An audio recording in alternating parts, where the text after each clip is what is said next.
Bismillahir Rahmanir Rahim wa salatu wa salam ala Rasulillah al-Kareem. Welcome back to our third episode of Life's Adornments. I'm your host, Yusuf Karma. We'll be discussing the significance of child rearing, its virtues, and its responsibilities. And we have on our show with our wonderful guest, Sheikh Assim al-Hakeem, who's a professor at Zad Academy and a Knowledge International University. He's also a teacher and imam for over 30 years. We welcome our guests. It's an honor and privilege to have him. Assalamu alaikum wa rahmatullah. Wa alaikum assalam wa rahmatullahi wa barakatuh. I'm not a professor, I'm a teacher. Yes, Professor. Jazakallah khair. Barakallahu feek. So we would like to get in today we talked about child rearing, how to prepare for it beforehand, talked about how to choose a righteous spouse. Now, once you have the child, once you're preparing for the child to come and the child is present, what are the steps you take? How do you negotiate? Whose responsibility is it to raise, child rearing? How do you negotiate those lines? Bismillah ar-Rahman ar-Rahim. Alhamdulillah. Wa salatu wa salamu ala rasulillahi wa alihi wa sahbihi wa ihtada bi hudah. Amma ba'd. Before looking into the responsibilities, it is important after the marriage has taken place that you prepare, you plan your strategy well. Yes. So this is an investment that you're about to have. And in order to make your investment halal and successful, there are a number of things that you should do. Among them, which comes on the top of the list, is du'a. Du'a, okay. And the du'a is something that a Muslim cannot exist without. The true essence of your worshipping Allah Azza wa Jal is to have this du'a. The Prophet said, alayhi sallam, ad-du'a'u huwa al-ibadah. Supplicating to Allah, invoking Allah is worship. It's like saying, al-hajju arafa. Hajj is Arafah. Not that it's the only pillar, but it's the most dominating pillar of all. And likewise, worshipping Allah Azza wa Jal is dependent and revolves around supplicating, du'a. You find in the Quran a great number of verses saying this du'a. It's the du'a of the prophets and messengers. Yes. To grant them a righteous offspring. In Surah Al-Furqan, رَبَّنَا هَبْ لَنَا مِنْ أَزْوَاجِنَا وَذُرِّيَّاتِنَا قُرَّةَ أَعْيُنٍ. These are Ibadur Rahman, the servants of Ar-Rahman, the most compassionate. They say, O Lord, grant us from our spouses and offspring a coolness of the eyes. So, even Zakaria, even all prophets of Allah Azza wa Jal would ask for righteous offspring.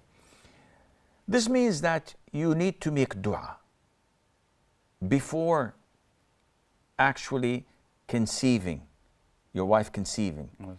And during her pregnancy, you have to make dua of Allah granting you a righteous child. Not only that, but also in Allah Azza wa Jal granting you a healthy child. So if you have and this is what Mother Aisha used to ask. Whenever she hears that someone had given birth, before she asks whether it's a boy or a girl, she asks, is he in a good form? Is he complete? Or he has something wrong with him? And if they say he's okay, she says, Alhamdulillah, and praise to Allah Azza wa Jal, and supplicate to Allah Azza wa Jal for blessing of the child.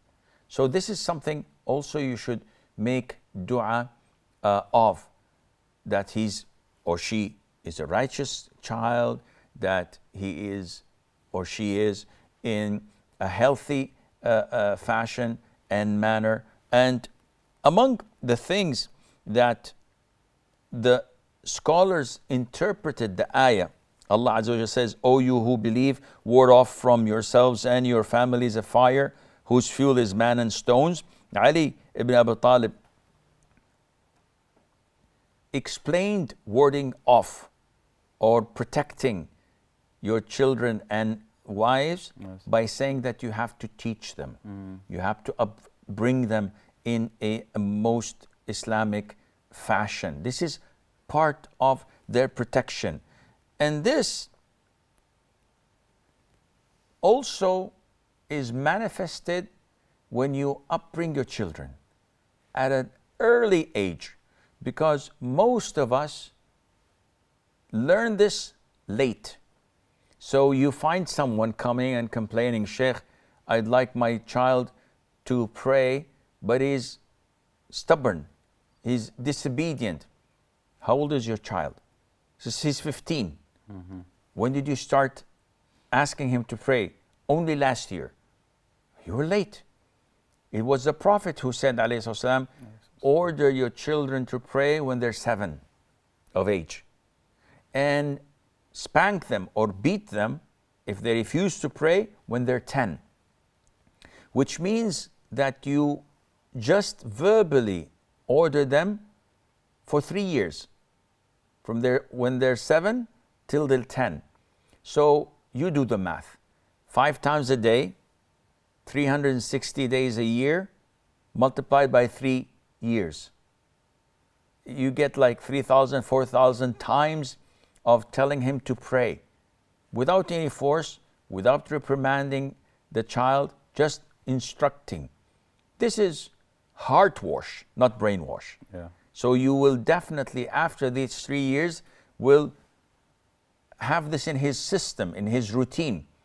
Now, if he reaches 10 years of age and he still is stubborn, then we have to refer to beating him.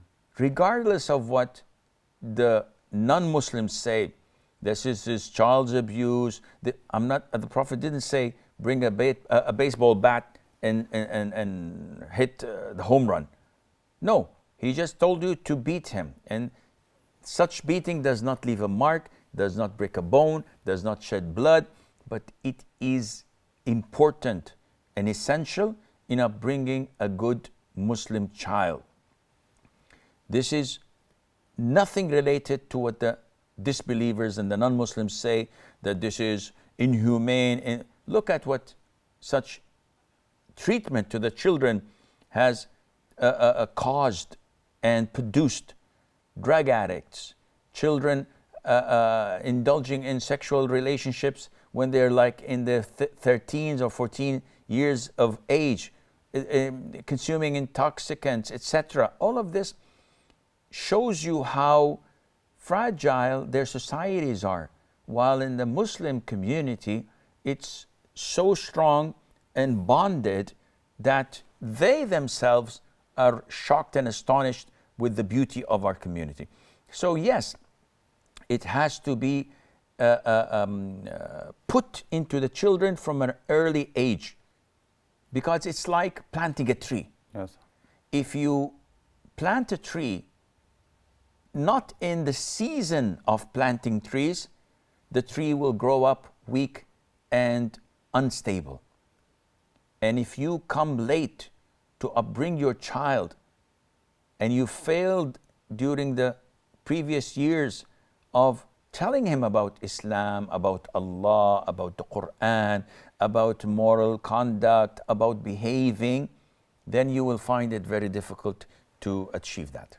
Yeah, that's very significant. I think as young, children, I know for myself as a young man, that many of the things that I practice in my life today were things that my parents said to me. So oftentimes, we always, as wasatiyah, we always take the middle course, not abusing children, because many times we find people going overboard and physically abusing their children, and also not verbally abusing them either. So to encourage them to pray by way of giving them tarbiyah, good reminders, and then reprimanding them when there's need for need for them to be reprimanded. But I remember there's a story of a young man who, after being born and raised Muslim, going to college and studying philosophy and these things, he decided that he didn't want to be Muslim anymore. But when he was younger, his parents would instill in him to always make salawat upon the Prophet ﷺ before he goes to bed. So this day he decided, I'm not going to be Muslim anymore. Tomorrow I'm going to inform my family, inform my friends, and let everybody know that I'm going to leave Islam. So while he was going to bed, he started to do his salawat. Subhanallah. And he thought, what am I doing? I'm not going to be Muslim anymore. Why am I doing salawat? And in that process, he thought, if I'm not going to be Muslim, then that means that I'm going to say that the Prophet ﷺ is a liar. And his heart couldn't accept that. Alhamdulillah. In his mind, he said, my mind says one thing, but my heart cannot accept to call this man that I love so much a liar. So from there, he said, I'm going to rethink it. And from there, he started to learn, fiqh, aqidah, he learned the ulum, and then he decided to remain Muslim. But it was just this little incident that his mother taught him that saved his life and saved his dunya and his akhirah. It is what you water and irrigate the seed you put in the ground. A similar story was told by, I think, Muhammad Iqbal, the poet. May Allah have mercy on his soul. Amen. That there was a person who was indulged in all types of sins. So he used to sit with other folks and they drink intoxicants until they're wasted. One night, he was there with his friends and he was totally wasted. He was drunk. And one of his companions was a Rafidi. So he started slandering Mother Aisha and accusing the wife of the Prophet ﷺ, the mother of the believer, of adultery. And he was insulting the Prophet ﷺ. So this drunk man took off his shoe and went to beat this person insulting the Prophet ﷺ's wife. And he's crying. He's saying, we drank wine. We got wasted. We committed so many sins, but not the Prophet ﷺ. This is something we cannot tolerate. And of course, they separated them and stopped him from beating him. But that was the turning point in his life where he said, oh God, forgive me. I've sinned so many times, but I can't tolerate this anymore. And he quit, alhamdulillah, drinking, and he started to practice Islam. SubhanAllah, SubhanAllah, it's beauty. I think many times parents focus on putting fear in the hearts of their children, but also hubb is so important as well. And that's something that's long lasting. As you said, this man was an alcoholic drinking, but his heart could not accept. Because of the love of the Prophet. SubhanAllah, SubhanAllah. Well, inshallah ta'ala, we're going to pause here for our break, but we're going to return back, inshallah ta'ala, to talk about the shared responsibilities, how are they negotiated, and how do we further invest in the process of tarbiyah, inshallah ta'ala. Viewers, stay tuned. We'll be right back until we get back. Assalamu alaikum wa rahmatullahi wa barakatuh.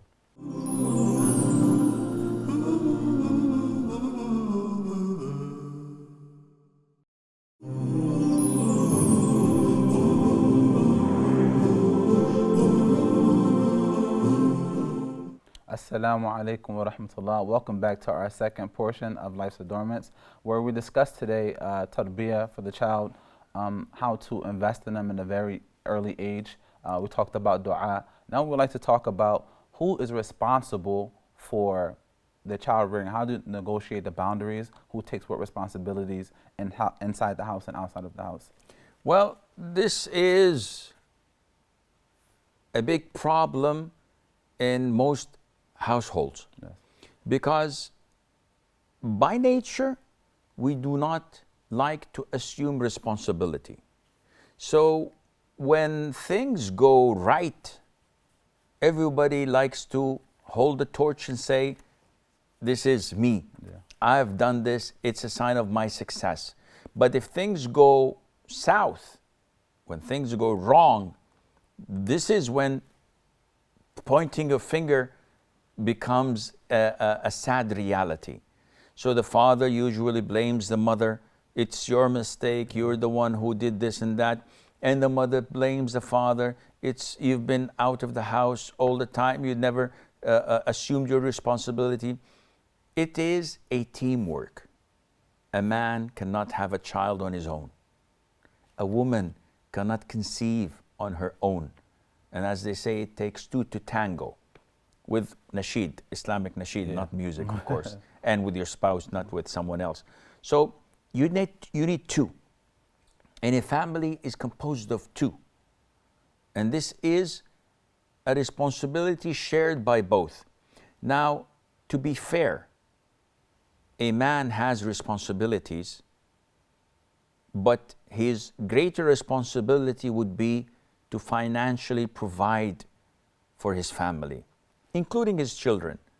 And providing for his family financially means that he has to look for halal income. Because the Prophet said, alayhi salatu wasalam, any flesh that grows out of haram, out of prohibited, unlawful wealth, fire is more worthy of such flesh. So it was reported that the women, the wives of the companions, whenever their companions wanted to set off early morning to look for income, for wealth, whether through farming or trading or whatever, they used to remind their husbands and say, fear Allah in us. We can tolerate hunger, but we cannot tolerate hellfire. So do your best to give us and bring us halal provision. So this is a great responsibility upon the parent, the father. And this is mentioned in the Quran when it comes in chapter 2, Surah Al-Baqarah, that the one who was blessed with a child, the husband, is responsible for providing for his children. He's even responsible for suckling the child if the mother refuses. Imagine your wife gives birth to a child, her son and your son, and she says, I don't want to breastfeed him. Nothing in Islam says that you're the mother, it's an obligation upon you. No, it is the obligation of the father, the husband. Sheikh, what do you mean? Should I go and get a milk bottle or what? It's none of my business. Either you hire what do you call it? A nursing mom, and she breastfeeds the child, or you do whatever it needs. It's your responsibility. The mother is not responsible. She gave birth, that's it. And a lot of the people would not know this, by the way. But this is Islam. It's the man's duty to finance everything that goes into his house. This doesn't mean that it ends on providing money. It also, he's responsible in naming the child, in disciplining the child, because so many times mothers do not have the same influence as the father. I remember when I hear every single Fajr, every single morning, my wife waking up the children for prayer. She spends half an hour and she repeatedly says, wake up, it's Fajr, it's going to be sunrise, come on, fear Allah, remember Allah. They're dead. The minute I come in and say, boy or girl, get up, it's Fajr, they're up. So a man's interference and role is also needed. Yet, the mother has a great responsibility in bringing up her children because she is 24/7 with them.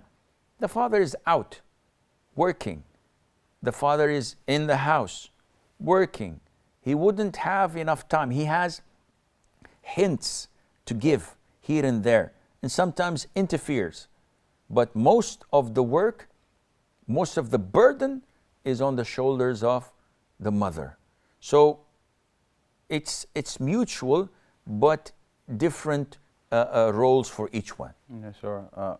We read from the biography of Imam Juwayni that his father, mashallah, is a righteous man, and when he was choosing his wife, he chose a righteous woman, and he told her when she was giving birth to Imam Juwayni that don't let anybody breastfeed my son but you. I don't want him to drink any milk that's not halal. The milk that you're going to provide, I know is halal because I provided for the food.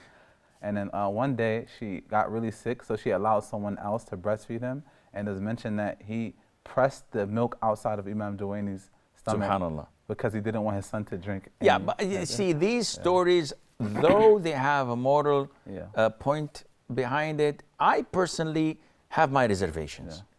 The best of Allah's creation is Prophet Muhammad sallallahu alaihi wasallam.